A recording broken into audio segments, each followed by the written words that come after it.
Let us all do we can to build a better future. Hey everyone, Morning Joe's brain is melting. His guests are, kind of, well, one of his guests doesn't add anything, but his other two guests are speaking truth to power about, hey, what's fundamentally wrong with our system? And Joe, he just doesn't get it. Similar to like another Joe that's in the White House. But Faze, let's go ahead and play these videos. Shout out to Case Study QB, who's uploading these videos on social media. Let's go ahead and play these videos.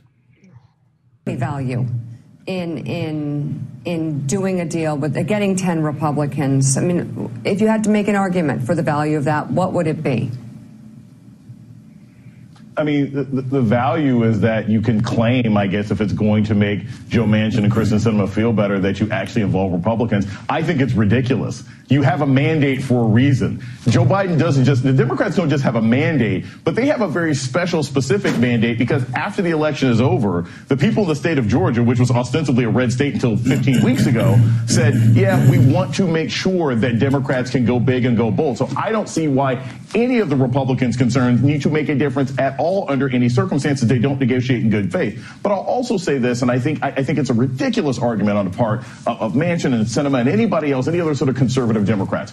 What could be more targeted than $2,000 a month to families that need it? That's as targeted as you need. People are hurting across this country. And the idea of slicing and dicing because you've got one group of people in the suburbs or one group of people in the country who want to make some other group of people not get money they don't deserve, it's that sort of selfishness, both in policy and attitude, that has left this country in the damaged position we're in economically during this COVID crisis. So, Manchin can talk all he wants about this. I don't think that is helpful for our body politic, and the Democrats need to do this in reconciliation and keep moving because Mitch McConnell, the train is already gone. They're already on Amazon. They're already on, eBay trying to find other tickets because there's no way they'll catch up with what the Democrats need to get done. So, Jason, you heard a lot of the stories from the first big COVID bill of people who made hundreds of thousands of dollars getting relief, other people who needed the relief being shut out. What is the damage in trying to make a package more targeted so people who don't need the money don't get the money and people who do need the money do get the money? I mean, and of course we understand that's going to happen in any bill that's 1.5 trillion to 2 trillion. There are going to be horror stories about people who.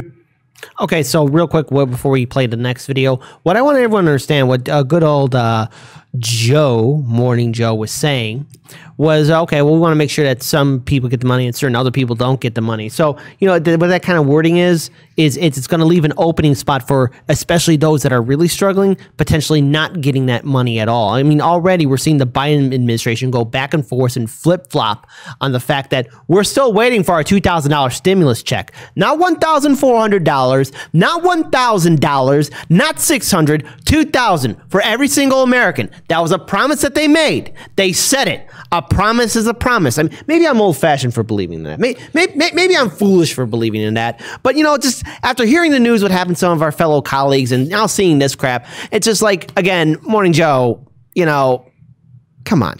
And let's also be real when all this happens and how this always happens. So in this room right now where we're broadcasting from, only 1 out of 3 people ever got one of those checks. That means only 1 out of 3 people were eligible. So that's first and foremost. Second most is that as soon as you start means testing, you're creating a bureaucracy. And then third point, to all the rich people, this is a classic strategy of divide and conquer where he, like as if he cares about the wealthy getting money. He's really just talking to try and get his viewers to go, oh man, I don't want people that have money to not get these checks. Whereas we already know what happens when you means test. You cause a divide of people that want to go on one side of the fence or the other. But the other side of this is the people that they're talking about, that he's talking about, that are going to get those $1,000 checks, $2,000 checks, whatever, they're going to pay it back in taxes, and more so because of that wealth. Mm-hmm. So it's not even a real argument. Yeah. All right, let's play that next video. And because go ahead, Kira. They don't mention is sorry about that. The other thing they're not mentioning is that the means testing, from what I understand, unless something has changed, is being done via tax returns from 2019. Yes. Which, I mean, doesn't make any kind of sense. being that 2020 is when the pandemic happened. Yeah. So, I mean, it's just all of it is a bunch of malarkey. Yeah, good old Joe Biden's malarkey. All right, let's hear let's see what this Joe's malarkey is going to be. Let's play the rest of it. Private jets, and we heard Stephanie Ruhle tell a lot of these horror stories. People who had private jets, people who had yachts, they got money from the federal government that was intended for people who were truly disadvantaged. It does seem like wouldn't it be a good idea to really drill down here and make sure that this relief is targeted? Yes, but Joe, I think the issue here is, yes, we can talk about Kushner and Ivanka and Kanye West and Tom Brady, hope the Bucks lose. We can talk about the wealthy people who managed to get money last year, right, who didn't get it.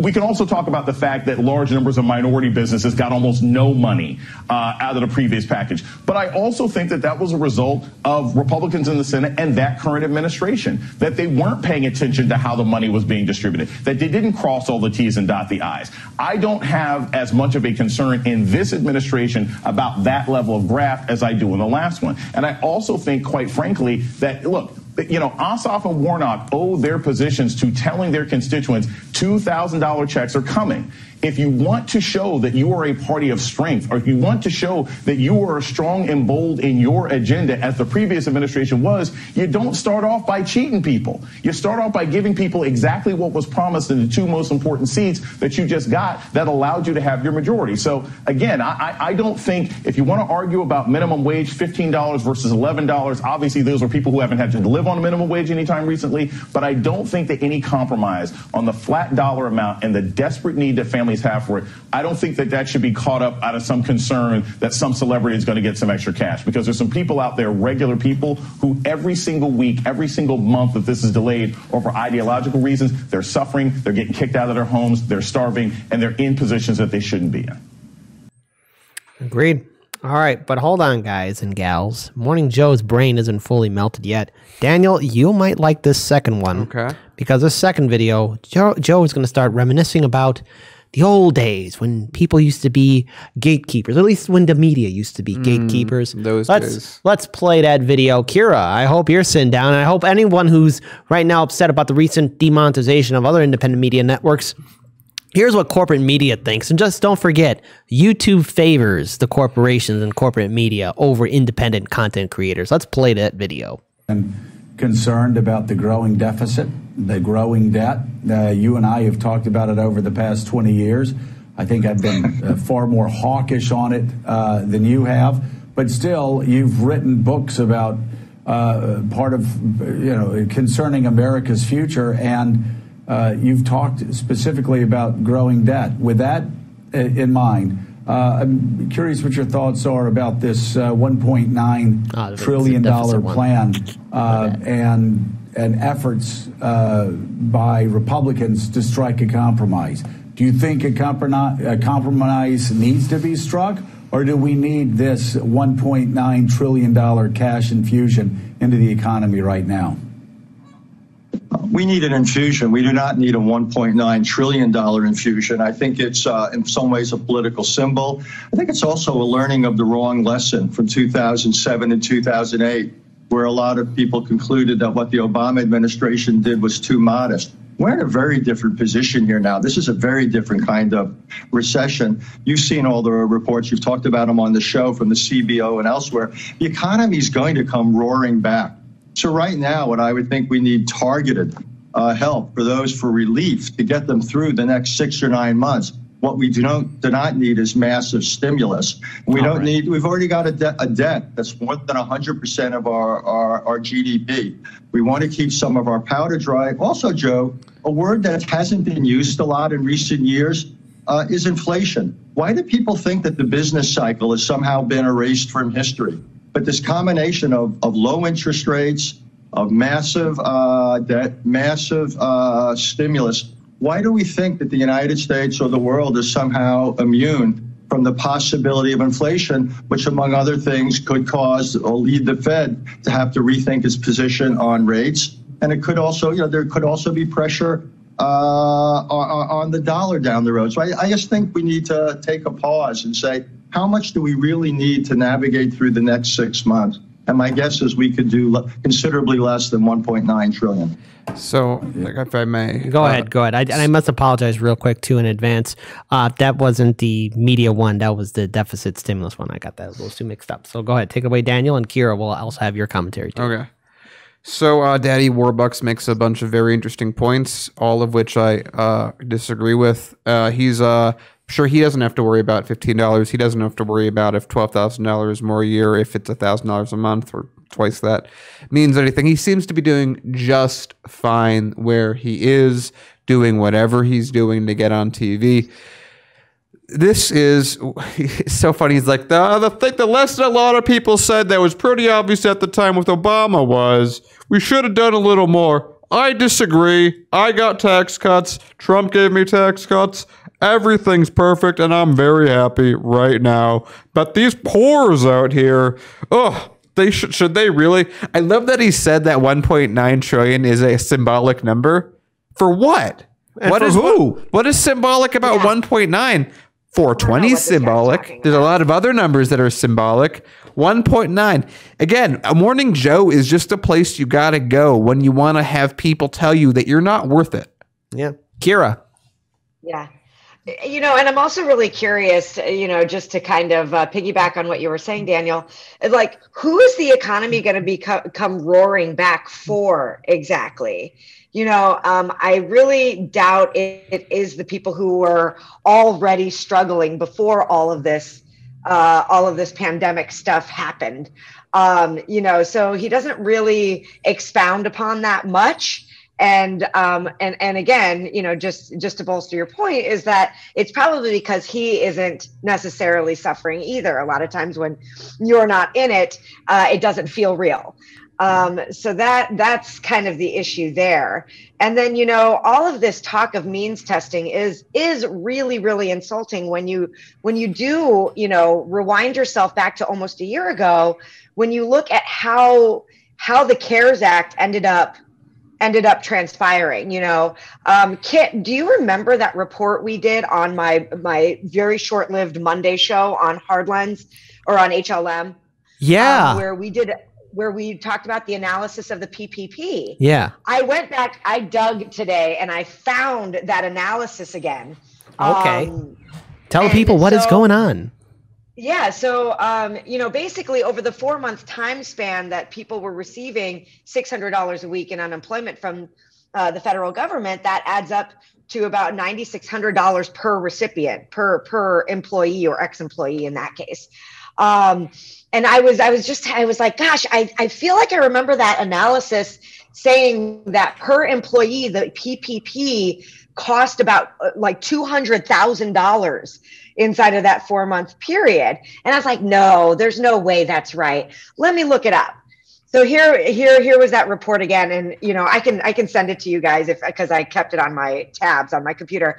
Noting that the PPP has so far dispersed $518 billion in aid, our benchmark estimates imply that each job supported by the PPP cost between $162,000 and $381,000 through May 2020, with our preferred employment estimate implying a cost of $224K per job supported.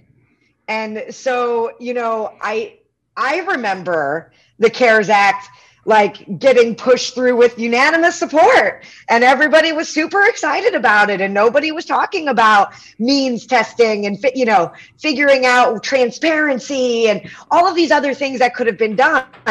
And now when we're talking about a basic stimulus check to be sent to American families, it's this big conversation about means testing. And I just wonder where that was, almost a year ago. Well, you have to remember the rule of thumb in America is if it's money that mainly goes to poor people, get them to fight each other under a divide and conquer strategy. So that's a big thing to remember. Anytime you means test, we've talked about this extensively with Laney on food stamps, you cause one side of an aisle to say, I'm not getting money. You shouldn't get any money. Let's fight with each other. And another side saying, I really need this money. I'd like to keep it. And then, of course, you have wealthy people that are pulling the strings, which is no different than now. So, Kira, your point earlier was, well, the CARES Act helped a lot of really big businesses. So no one really cared if the crumbs went to poor people. Now that we're talking about a set of bills and a set of topics that mainly help poor people, all of a sudden, hey, we have to worry about the debt. Hey, we have to worry about inflation. You know what hurts the debt and inflation? A quarter of your country living in poverty and not being able to produce anything, and then having school systems that can't educate people because they're based around property taxes, and spiraling your country into oblivion because it can't produce anything because no one can read. That's really bad for inflation. That's really bad for the dollar. It's and meanwhile, I mean, I hate to bring up China again, but China's doing better on us than this. They've brought a huge amount of people out of poverty. They're going to be the next superpower because the U.S. is so stuck up and so determined to stick it to the poors. And the rich especially are determined, and they love congregating around Morning Joe. It's like something like flies to a rotting trash dump. It just brings them together to have all the same points and ideas of, hey, we should really means test. And it's always done the same way. We have to protect the poor from the rich, and so we, the rich, should do that protection of the poor from the rich, and then it ends up that the rich get more than the poor do. Whereas if you just had a universal program, everyone had a social security card, let's say, or you can even say a citizen if you're going to go that much, that gets $1,000 a month. That's easy. That's applicable. Everyone will be able to sign up, and you can get people to sign up for bank accounts, make something to make that happen, or find some other way to get people money. And it's like, okay, if you're paying $300,000 in taxes a year and you got 12,000 back, what do I care? Well, see, again, Dan, you're asking the government to do its job and try and look out for people. That's just a bridge too far. But don't worry, we got one more video of Morning Joe. This is the video of him reminiscing the good old days when the media used to be gatekeepers. And then, Kira, I want to give you the final word so we can move on to our next story. Between the rioters and who you call the Redditors. I guess one similarity, though, has to be sort of a dismissing of objective facts, a dismissing of experts, a dismissing of just rationality. That people are able to get on the internet, people are able to get on Facebook, people are able to get on Reddit.